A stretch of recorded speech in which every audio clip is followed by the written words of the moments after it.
Hey there, and welcome to another episode of the Home Tech Podcast. Jason Griffin here. Happy to have you with us. I am joined, as always, by my partner, Seth Johnson. Seth, how's it going? Good, man. How are you? I'm good. I got my TV over in the corner unplugged, so we should be good. Has the CIA hacked your TV? I'm a little nervous, man. I'm a little nervous. You know, I'm reading all these headlines and thinking, somebody's watching me. But, I've actually down here where I record, I've got a Sharp TV, so I think we're good. I read in one of these stories that this, at least the specific exploit that the recent WikiLeaks news uncovered, that the CIA was able to basically use smart TVs as spying devices. One of the interesting things that I read when I was reading the stories, actually that specific exploit was limited to Samsung TVs from, I think, 2012 and 2013. So, just a pretty small range there. But if they've got that one exploit, they've probably got others. So, who knows what else is going on there. Right. When I read this, it was like, oh, the CIA has done their job, and I don't really. I don't know why this is news. Yeah. I saw your comment. We were having some dialogue in the hub, our private Slack channel this week, and I got a good laugh out of your comment. It's like, well, yeah, they are spies. It's kind of their job. So I guess I'm with you. I would have my concerns as well about a spy agency that couldn't hack a consumer grade smart TV. Right. Yeah. I mean, this is kind of silly. I mean, it's all. I think most people were more concerned about the iOS and Android hacks that were kind of acknowledged here, and that they had left some security holes unreported to those, like to Google and Apple, that, these things were out there. And I think that's kind of the root of the problem. Like when security issues happen, responsible parties generally report them to the developer so that they get fixed. And in this case, the CIA kind of left them open for years at a time.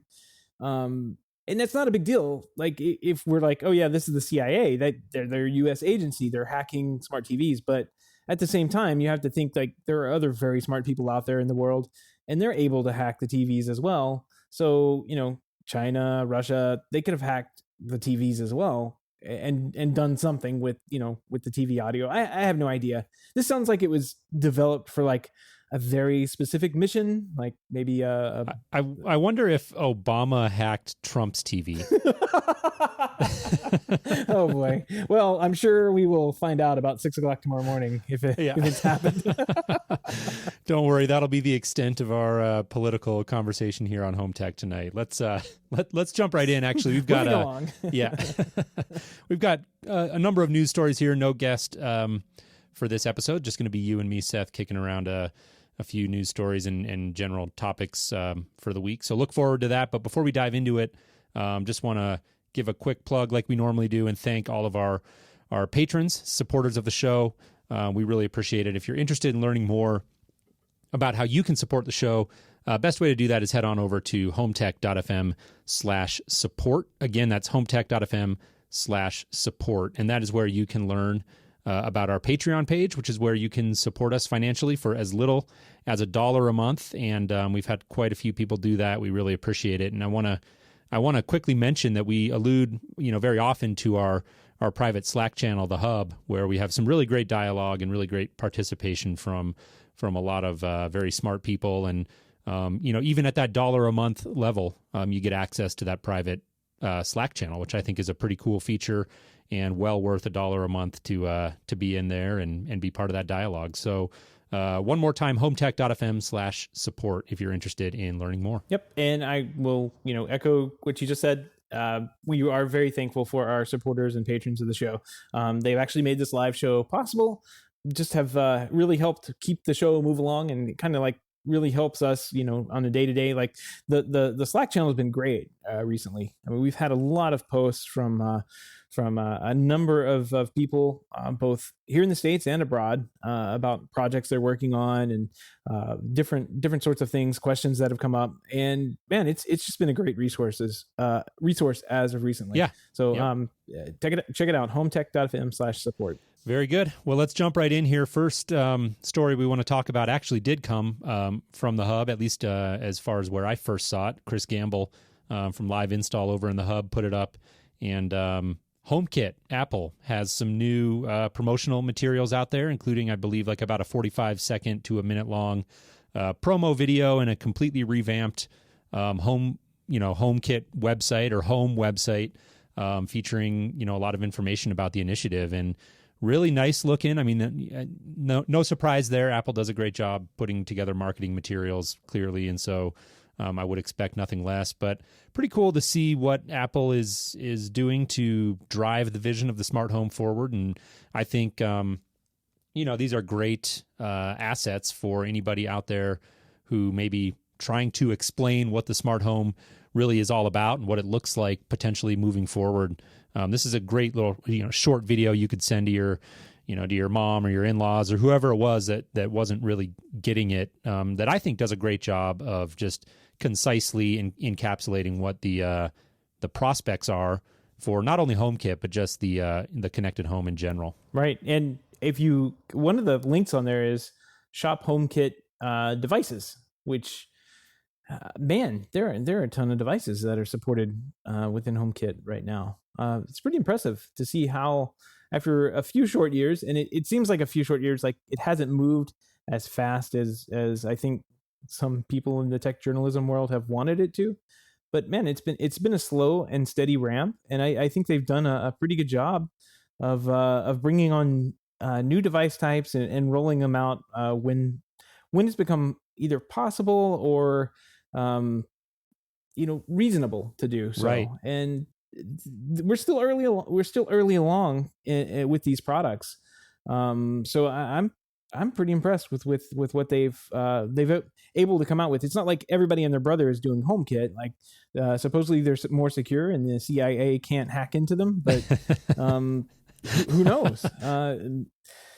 But that's been the major complaint I've heard, is like vendors are upset that they actually have to pay a little bit more for a chip to go into their product or to do some math or something like that to encrypt the communications between HomeKit and the device. And I don't know. I think that they put that in when was HomeKit? 3-4 years ago? Yeah, I think closer to 3. That was well before. Yeah, it's been around a while. It was well before this IoT stuff was going on. Like this is something they had to have planned in from the very, very beginning, that the communication would be secure, end-to-end encryption and all that stuff. It would had to have been from the very beginning a thought process that they had gone through. And man, they sure look smart for doing it at this point. Yeah, I was going to ask you that if you're, I don't know if feeling vindicated is the right way to put it, but I know that early on when there was a lot of flack being thrown at Apple for moving really slow on HomeKit. I remember our Technology.fm fireside chat that we did not this past year, but even the year going back to the year before. You were talking about one of your favorite stories of the year was HomeKit, and this was a sort of a legendary showdown but at this point between you and our good friend of the show, Richard Gunther, about where HomeKit was at. And I know really both sides of that argument were valid at the time, because Richard was voicing some just questions about the current state of it and sort of a sloppy rollout at the time. But really your premise was that the vision was right and it was on point. And I think we're not there yet, but I have to say, I agree with you. And as you're talking, I'm scrolling through this list of HomeKit products on the Apple website, and it's quietly rounded out. I mean, there's a lot of different options on here and a lot of different price points, and all this stuff is priced very competitively from what you might be used to if you shopped for a smart home 5 years ago. So really cool to see, and I'm just curious to know how you're feeling about, do you feel like we're seeing the real glimpse now of the power of HomeKit? Maybe it just took them a little bit longer to get there than people wanted. I think we need to remember the power of default, right? This is on all iPhones, iPads by default. This is built in. Just like if you ask somebody what mail application they use on their iPhone, they'll probably look at you like, are you crazy? I only use the button that says mail right here. The Home app is on the home screen by default. And man, I don't want to say I like feel vindicated, but this is a major player working in the home automation space and doing major things. I mean, I kind of tweeted out or talked about on the hub like my experience a little bit with purchasing a random HomeKit device for my wife for a solution that man, if I had taken the integration route, would have costed me, as someone who can buy stuff at cost, like double or triple just to do, right? So yeah. I got one of those little what are they? iHome's network switch things. I almost bought a Wemo, but then I realized smart that's plug. What it is. Yeah.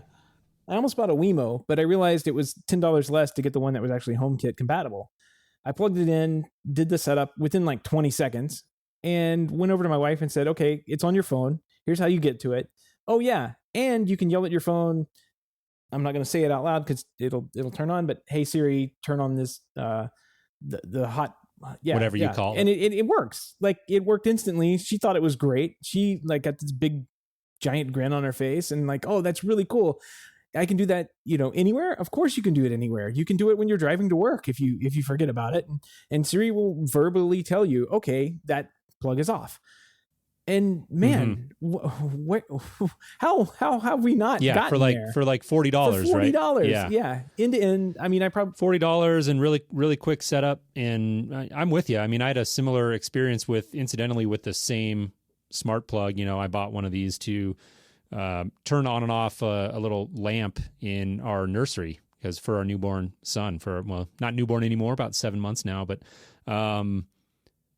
just really inexpensive, very quick to set up, and so easy to use, like being able to, even when the phone is locked, swipe up and swipe over on the control center and turn it on and off. Just dead simple. And for, the spouse acceptance factor, that's a huge, huge deal. And my wife had the same reaction as yours. It was like, wow, this is actually really cool. And so again, just to have that for such a competitive price point and such ease of setup is really, really powerful. Right. And now they're adding in cameras, they're adding in intercoms. It's going to, I mean, every year they've added some kind of other device type in, some that, they probably should have had initially, but cameras getting added in is very interesting. And since it is default, since it is the only way to get access to HomeKit is to go through the home app. Well, I shouldn't say that way. The only way to get HomeKit is to go through the default setup that Apple provides through HomeKit, through the HomeKit APIs.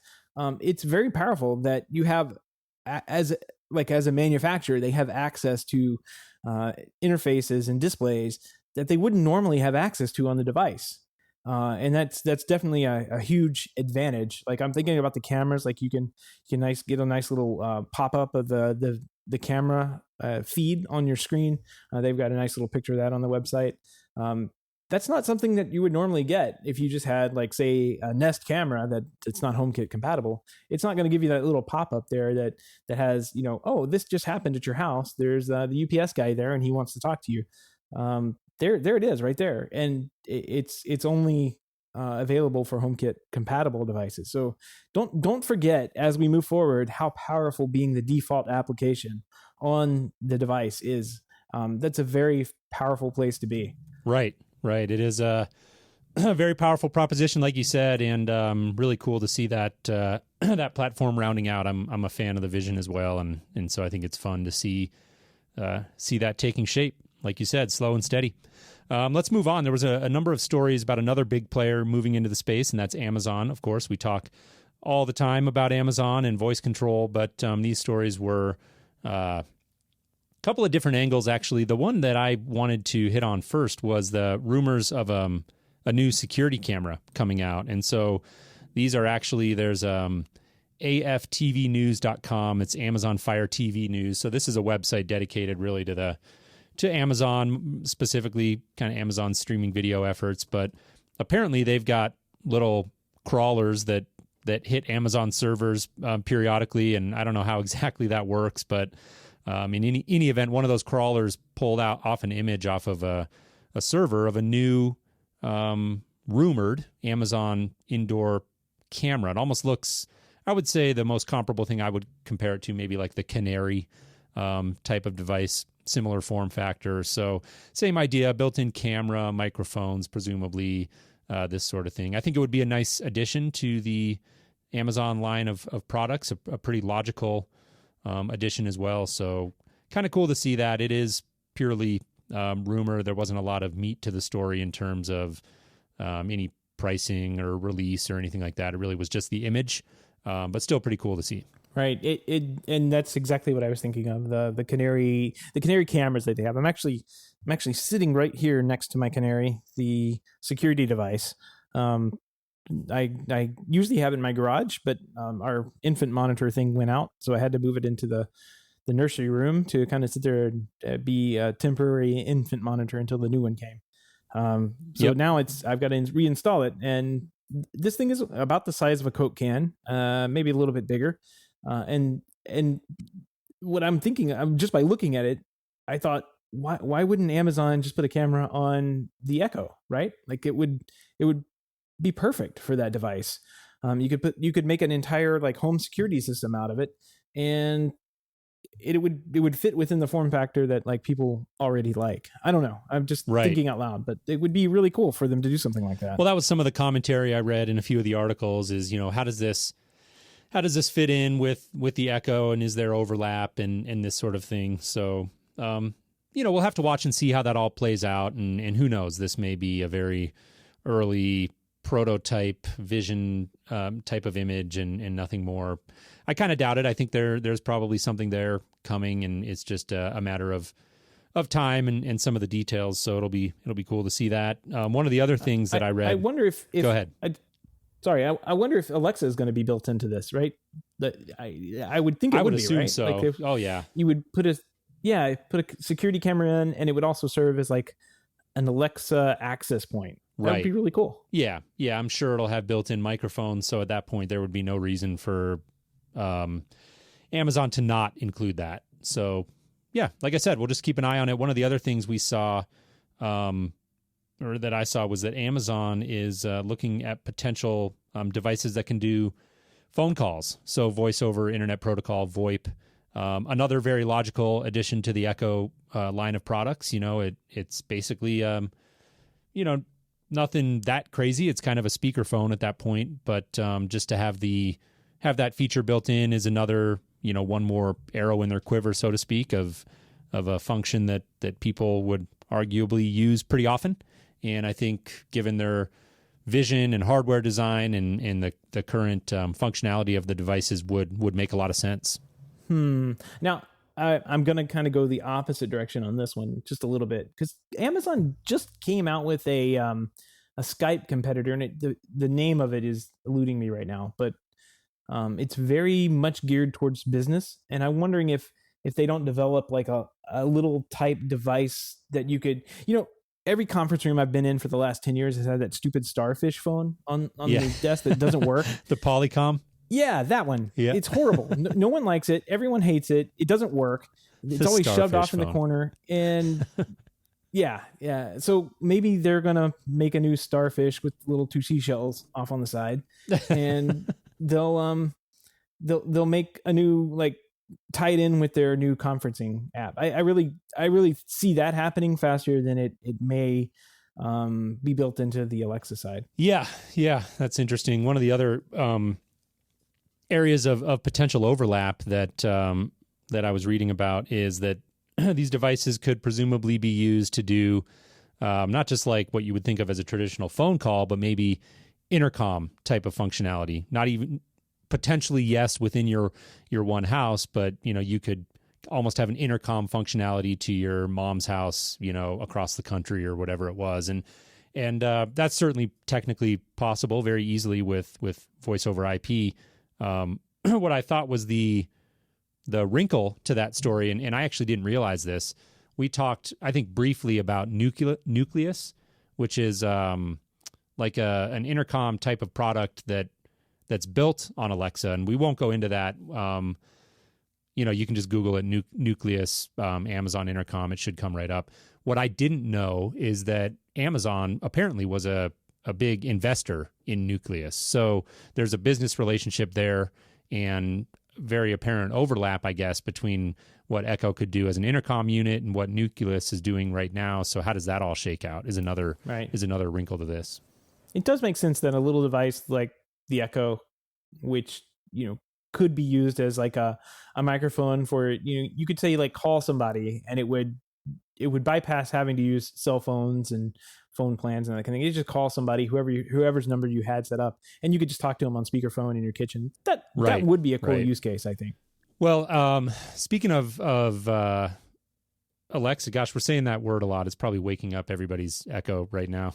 Sorry about that. We'll call it moving forward. But good friend of the show we've had on a couple of times, Joey Koczynski over at One Vision, had a piece that we won't dive into in detail here, but I just thought was an interesting topic, given the fact that we're talking about it and thinking about it. And it was a piece, Alexa, sorry, I said it again. Bad habit. It's built into the name, so it's really hard. Yeah.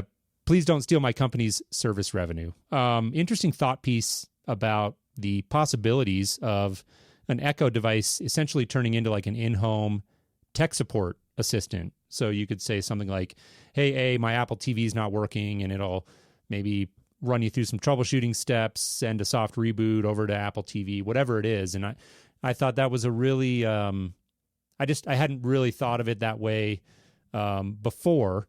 And it is a very potential like natural extension of these in-home. We talk about them as voice control products, but really the magic is in the AI, in the artificial intelligence. So you've got all this intelligence in that convenient form factor, and I think it's a good thought exercise to imagine what that could translate to in terms of in-home tech support.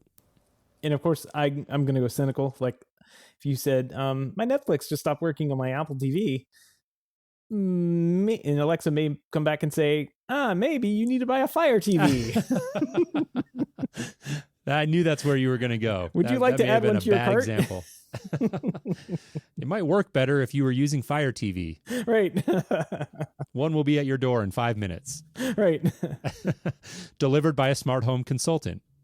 Oh yeah. So that's another big story that's coming out of Amazon is these smart consultants are going out and meeting with people. And I know Mike Wolf like recorded a full interview with one guy. Seemed like he knew what he was talking about. And Julie Jacobson actually scheduled one up and had 2 home consultants come out and visit with her with some pretty interesting results. I thought one of the most interesting things that happened is there was no sell to it. They were just coming out to chat about what Julie would like to do. They gave her a couple of ideas, but didn't try to sell anything. Yeah, I thought that was kind of curious as well. I mean, I had read that about Amazon's new service, and that they're really, for whatever reason, I think there's probably some legal concerns or liability things, but at this time, they're really not, my understanding at least, is that they're not targeting installation. They're basically coming out to do a consultation. And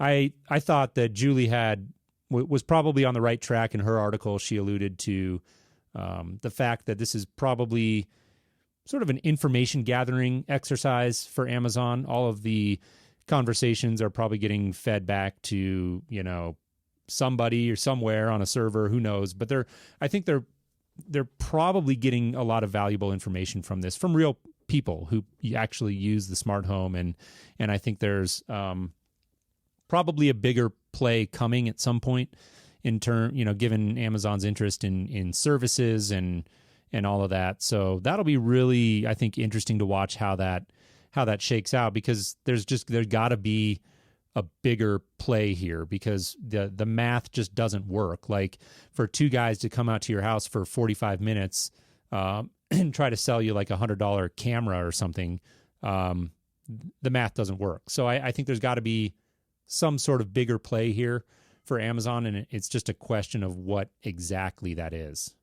Yeah, I think if this was another company, like maybe Apple or Google, they would do the same thing, but they may do it through like other companies to go out and talk to people and try and figure out what the pain points are that they're having with their home, if they're interested in the smart home. Like this for Amazon is great, like product information. Like what are the pain points that our customers are going into when they're getting involved with a smart home, and how do we either develop products or services around those issues, where we can either learn how to sell the products that we offer, like Nest thermostats and Fire TVs, better on our website, or maybe we develop a product. I'm saying we as Amazon, we develop a product that fixes those issues and really helps out the customer in the long run. It's good customer research. Like, it's really an interesting way of going about it. And what I think is most interesting about it, it's not like you're getting a bunch of people to come and sit in a conference room and talk about, sit around the Starfish and talk about, how to, how they're, what pain points they have in their home. They're actually going to their home and sitting in front of whatever technology piece they're having a problem with, and learning from the customer what their pain points are. Good point. Yeah.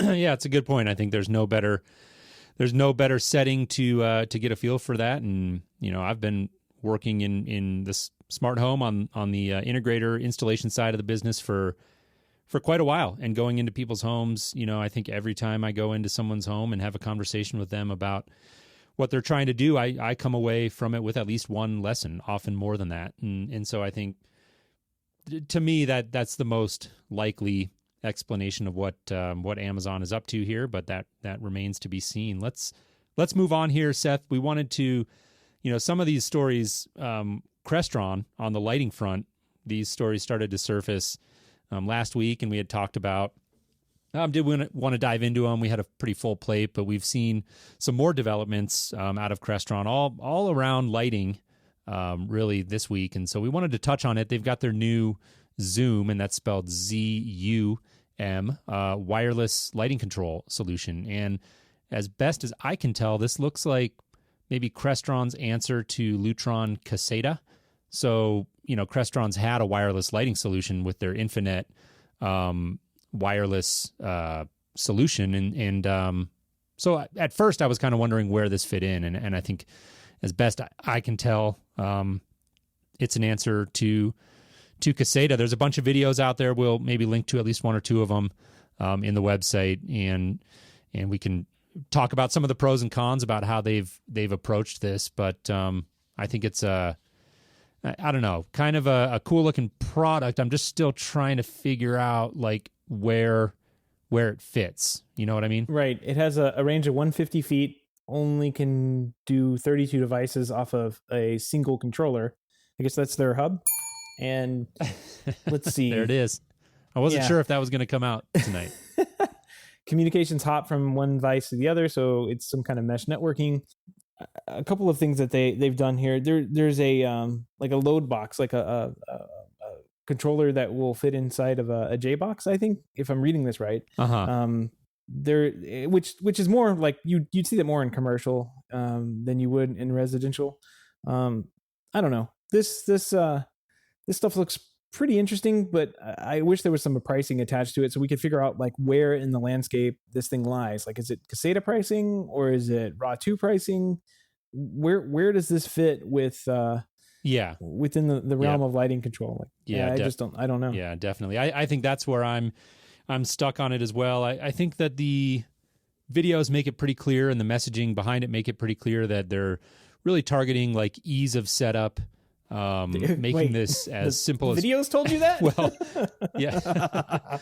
Now that's what they're targeting. I know you have some thoughts on that. I'll let you jump in here. Well, I mean, I'm going to give full credit to Chris Gamble on this. Like, he was posting these videos over and over in our hub channel, and just like one after another, just boom, boom, boom, boom, boom.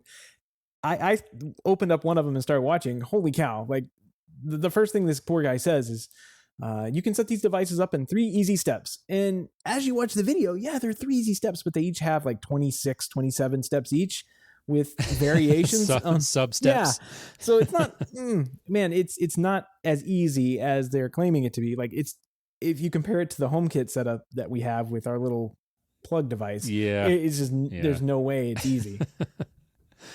I don't know. I have to admit, I didn't watch in depth. I did watch a couple of them yesterday and preparing for the show. And I don't know. I didn't come away with that same, not to the level at least that you did, of like, this is nowhere close to easy. I guess maybe I was looking at it through the lens of what setting up a Crestron lighting system might have meant before that. So I think it's a big improvement in terms of ease of setup from, opening up a lighting program on a laptop or whatever that is. But yeah, it does fit, I think, somewhere obviously in between. A setup like a HomeKit is very simple, but I don't know. I have to assume that this solution would scale up better. Crestron is obviously a company that's known for doing very large installations, and so I would just assume that at a bigger scale, this sort of setup would lend itself better to that installation. But again, I'm still trying to wrap my head around the details of this and where it really fits into the bigger picture of lighting control in the overall market, not just from traditional players like Lutron and Crestron, but even thinking about it at the low end, like HomeKit, smart switches that go in your wall, and this sort of thing. So, interesting looking product. I think it's just still some figuring out to do, like you said, and I think pricing will really help bring that to light. Well, we already know that it's going to be $500 less than their competitors.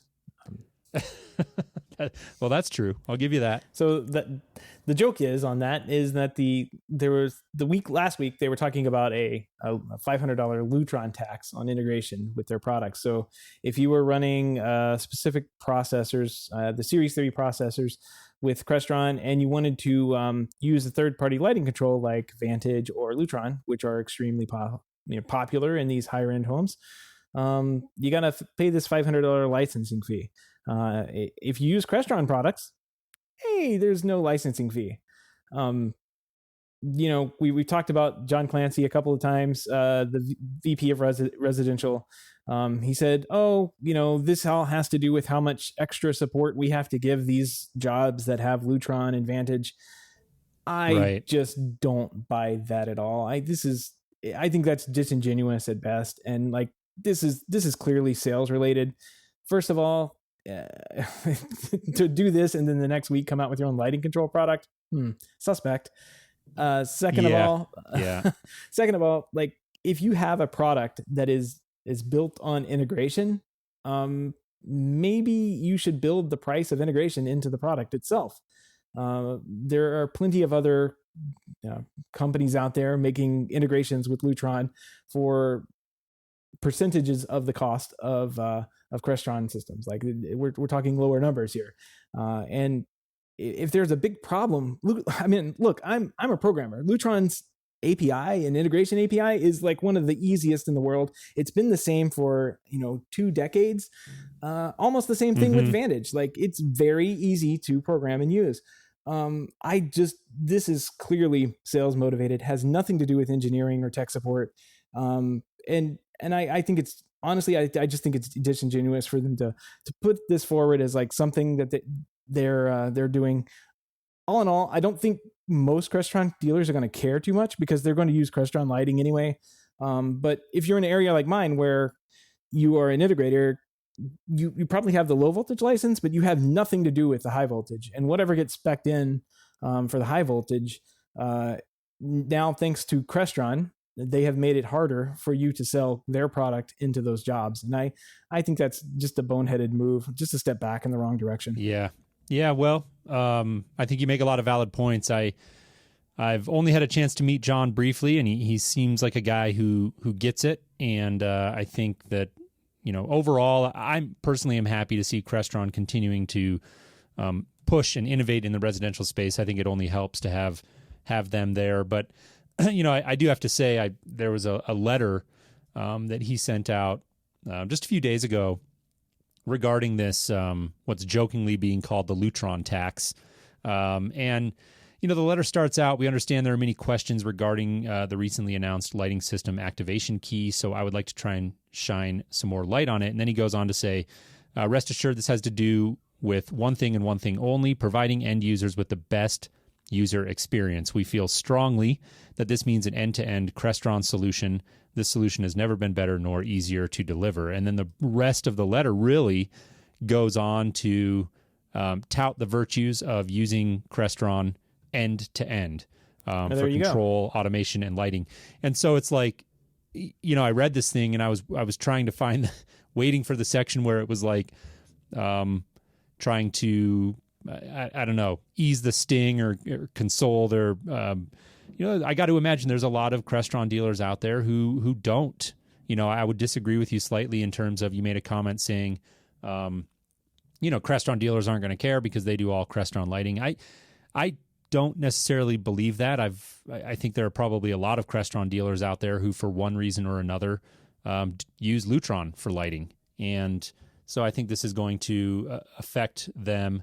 And I think obviously Greg in the chat room is chiming in here, and I know Greg is a Crestron dealer, good friend of the show, and presumably he's saying doesn't do Lutron, so I'm assuming that means he does do Crestron, and it won't have as much of a bearing on him. But I think I agree with your point. The whole essence of Crestron is that it's a integration and automation platform, and so by definition that should mean that the price for support of third-party integrations is built into the hardware that you're buying.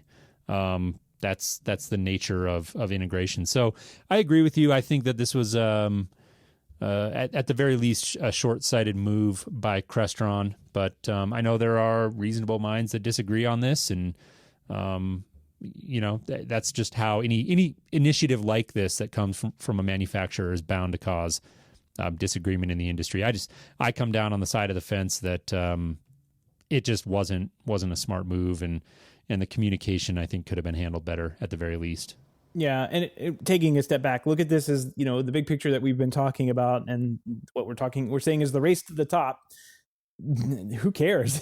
I mean, what is $500 on one of these projects if you've got to drop that in as a line item on a project with the lighting control system like Lutron or Vantage? Who's going to care? This isn't a small job that's going to $500 is a line item that's going to get called very much attention to.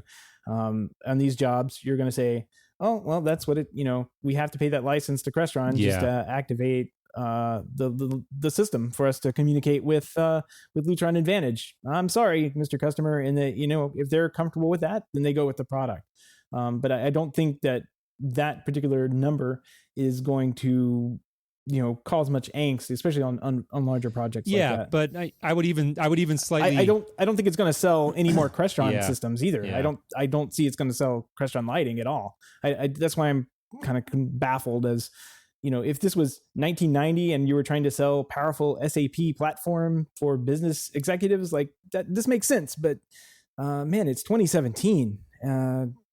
People think and react a lot differently to little items like that. Yeah, I would even just take small issue though with kind of saying, well, all Crestron jobs are probably fairly large, and 500 is just a line item that's going to slip right through, because it's, first of all, not necessarily the case that they're all large, but ignoring that, a lot of times it's not even about the money. And I guess what I'm going to say really applies more to like I think the abruptness of the communication and where it came out. So I'll give you an example. We recently did a Crestron upgrade, a takeover job in a very nice home here in the Denver area, and bought her a new, the homeowner a new processor.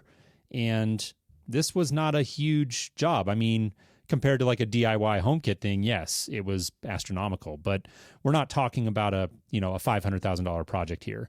And thankfully we bought the processor before March 1. So we got in under the cutoff, because part of what we're doing there is integrating with an existing Lutron lighting system. So the problem when something this abrupt happens, and I think it was too abrupt, there was not enough of a heads up, is that it's not like this is the type of client I could go back to and say, look, $500, and that's probably nothing to them. But ultimately it puts me in an uncomfortable position as an integrator, because that's just an awkward conversation. And you're not going to look good for they that. Just spent whatever it is. Yeah, it just puts mud on your face. So that I think was my biggest problem with it, was not enough heads up, because you got to think about it, the integrator who's speccing jobs now that may not go for another 3, 4, 6 months, whatever it is, and to have to go back to the well after getting the contract signed for something little like $500. It just, frankly, it sucks to have to do that, and your only other option is to absorb it yourself, which is also not ideal. So that was my biggest beef with it, was just the very abrupt nature of the announcement. Good point. Yeah, if you come up with that, it's one of those things that's like, that would put a little tiny voice in the back of your client's head that says, this guy missed something. What else is he missing? And it's not your fault. Right. How much more am I going to have to absorb? Exactly. Yeah, exactly. So, all right, well, let's move on. We got one more general topic here we want to touch on, and that is Sonos, the new PLAYBASE. Now, we talked about this product a little bit, and so we won't spend a ton of time on it. If you missed our episode where we did talk about it, or you haven't heard about it, I would compare it to a new type of play bar almost, but not designed to be wall mounted. It's, as the name implies, it's a base that your TV can sit on top of. And this thing has been getting, I think, a decent amount of press. I don't know that it's been getting maybe the love that you and I expected it to get. I know there's some question about, well, was this really a product that the market needs? Personally, I think it's, again, speaking from the integrator perspective here, I don't know that I would sell a ton of them, but I think it's got its place. It would be a nice little add-on for, maybe you're selling a project where the client just wants a basic TV setup on top of a dresser and, cable box, factory remote type of thing. That's a nice little add-on sell that you could put in there and really boost the audio quality of the TV and get you, whole house audio functionality in that room. So I think it's got its place. I am very curious to see how it sells overall, especially when compared to the Play Bar. I personally, I think we talked about this a little bit last week on the rumor. I think this is going to sell more than the Play Bar. I think there are more people who would need this or want this and go to the store and find it to be less intimidating than mounting a Play Bar underneath their TV or mounting a Play Bar in general. I mean, that's the sound bars are kind of, it takes a little bit of know-how to install them. And if you're not that kind of person, hey, I'm going to set this TV on my dresser, or I'm going to set this TV on this little piece of furniture in my living room. I think that's the vast majority of people. I think one of the articles we were reading said 70% of TVs are not wall mounted. That's a huge market. Yeah. That the Play Bar really, could compete in. The thing is, like, I want to say the Play Bar was like 3.5 to 4 inches tall. This thing is 2 and just over 2.25 inches tall. So it could slip underneath most TVs, and you can do various things. Like Sonos is selling a mount, which I don't find very interesting. I don't think that's going to fit the market very well, but like this would fit right underneath the TV, and the TV gets set on it. At the end of the day, you get better sound. It's very easy to install and set up, just as easy as a Play Bar.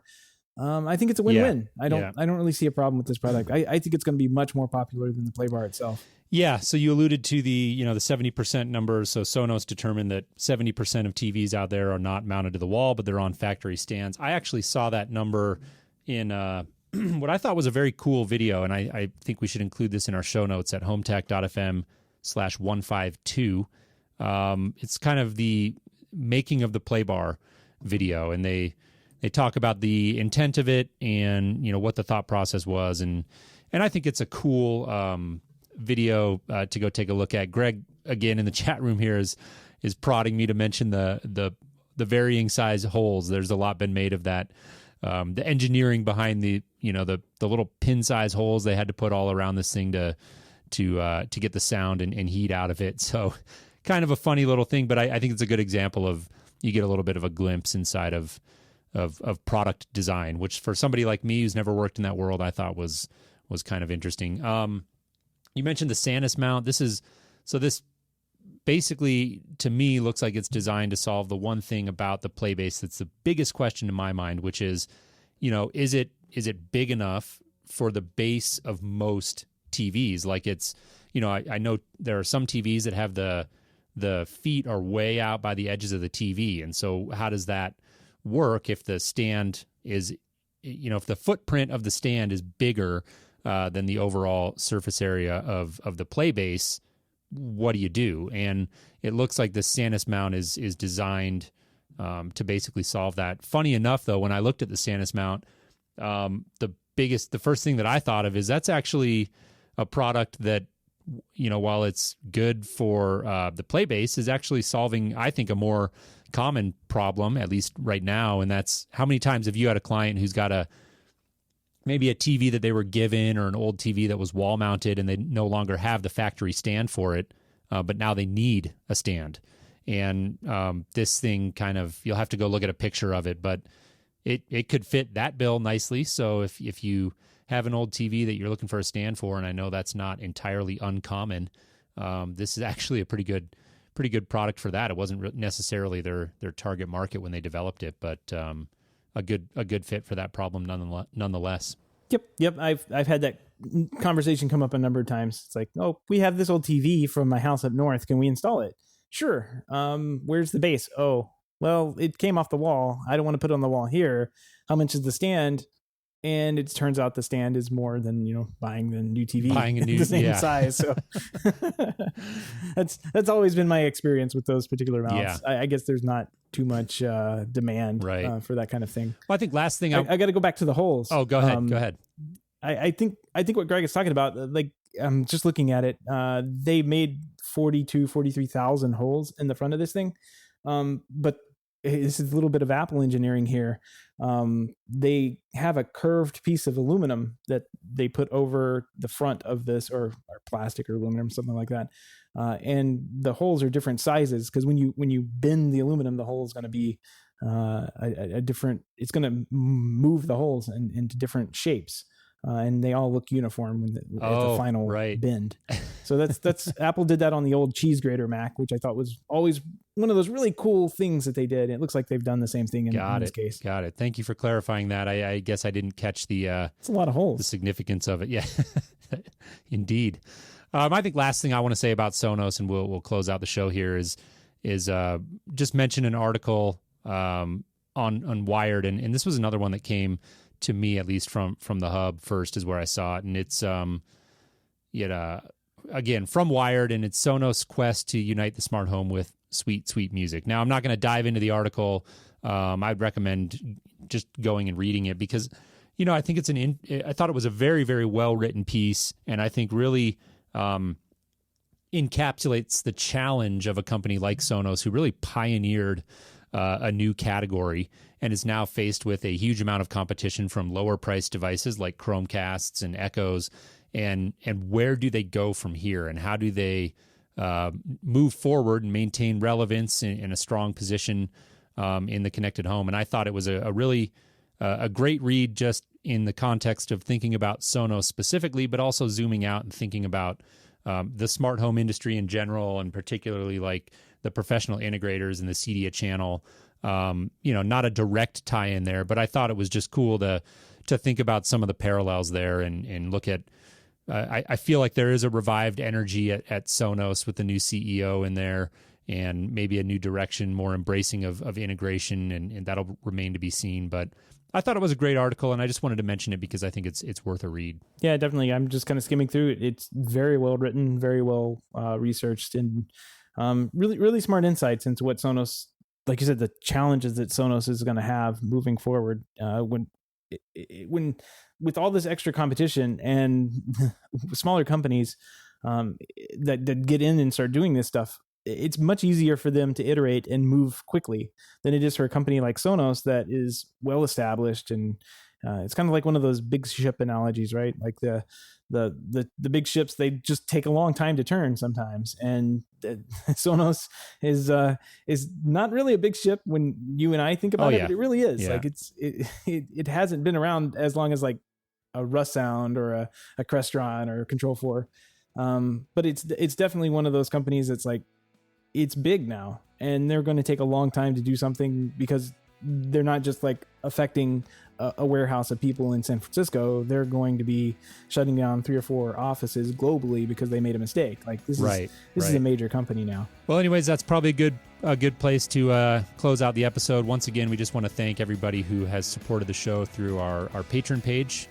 One last time, that's HomeTech.fm/support. And also want to just mention quickly here, thank you so much for listening. And if you have any feedback or want to connect with us, a great way to do that is head on over to Twitter at HomeTech Podcast. So once again, at HomeTech Podcast, we'd love to hear from you over there. And thank you again so much for tuning in. Seth, had a great time chatting with you this week, and we'll look forward to reconnecting next week.